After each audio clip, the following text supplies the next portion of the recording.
George's Marvelous Medicine. Chapter 9.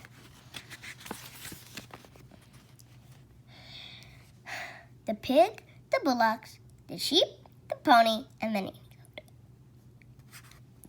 At that moment, George's mother came back from shopping in the village. She drove her car into the yard and got out. She was carrying a bottle of milk in one hand and a bag of groceries in the other. The first thing she saw was the gigantic brown hen towering over little George. She dropped the bottle of milk. Then Grandma started shouting from the rooftop, and when she looked up, and saw Grandma's head sticking up through the tiles, and she dropped the bag of groceries. How about that, Mary?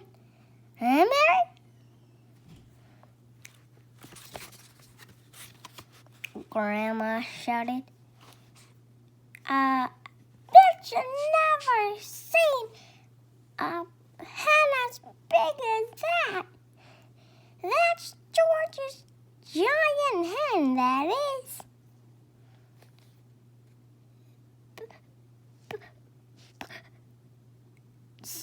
Stammered George's mother. It's George's magic medicine, Grandma shouted. We both of us had it, the hen and I.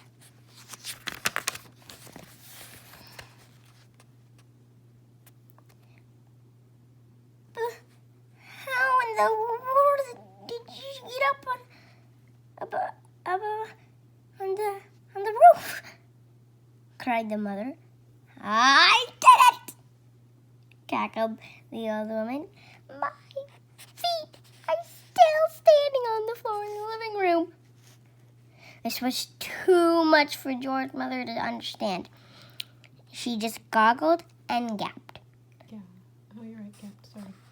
She looked as though she was going to faint. A second later, George's father appeared. His name was Mr. Killy Cranky. Mr. Cranky was a small man with bandy legs and a huge head. He was kind father to George, but he was not an easy person to live with, because even the smallest things got him all worked up and excited. The hen standing in the yard was certainly not a small thing. And when Mr. Cranky saw it, he started jumping as though something was burning at his feet. Great heavens! He cried, waving his arms. What's this? What's happened? Where did it come from? It's a giant hen. Who did it? I did, George said.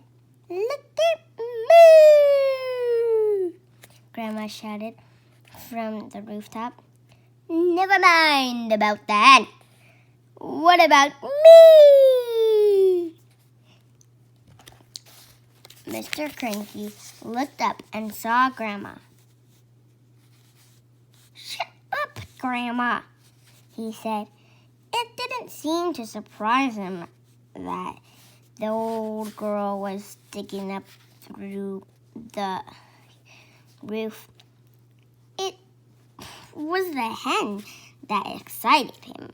He had never seen anything like it, but then who had? It's fantastic, Mr. Cranky shouted, dancing around and round. It's classical. It's colossal. It's gigantic. It's tremendous. It's a miracle. How did you do it? Yes. George started telling his father about the magic medicine.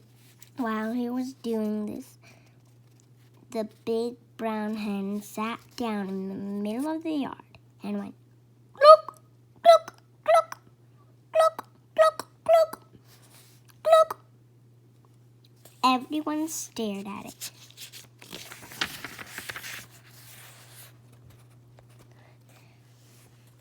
When it stood up again, there was a brown egg lying there.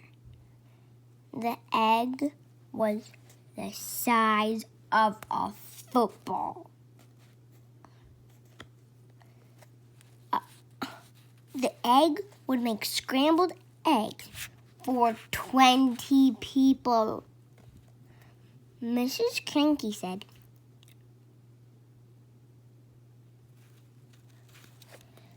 "George!"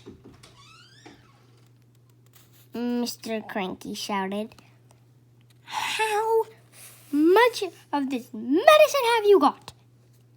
"Lots," George said. "There's a big saucepan full in the kitchen, and this bottle here is nearly full." "Come with me," Mr. Cranky yelled, grabbing George by the arm. "Bring the medicine. For years and years, I've been trying to breed bigger and bigger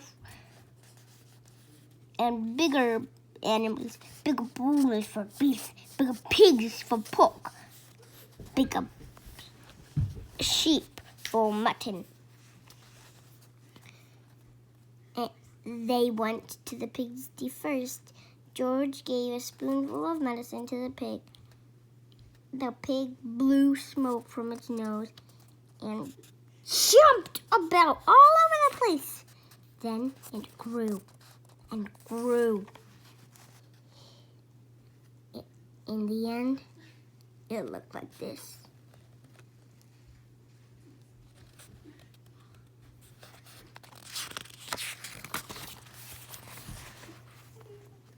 They went to herd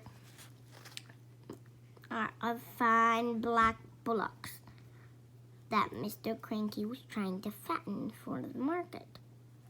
George gave each of them some medicine, and this is what happened.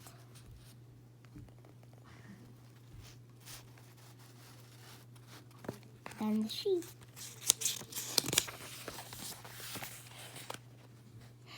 He gave some to his gray pony, Jack Frost. And finally, just for fun, he gave some to Alma, the nanny-goat.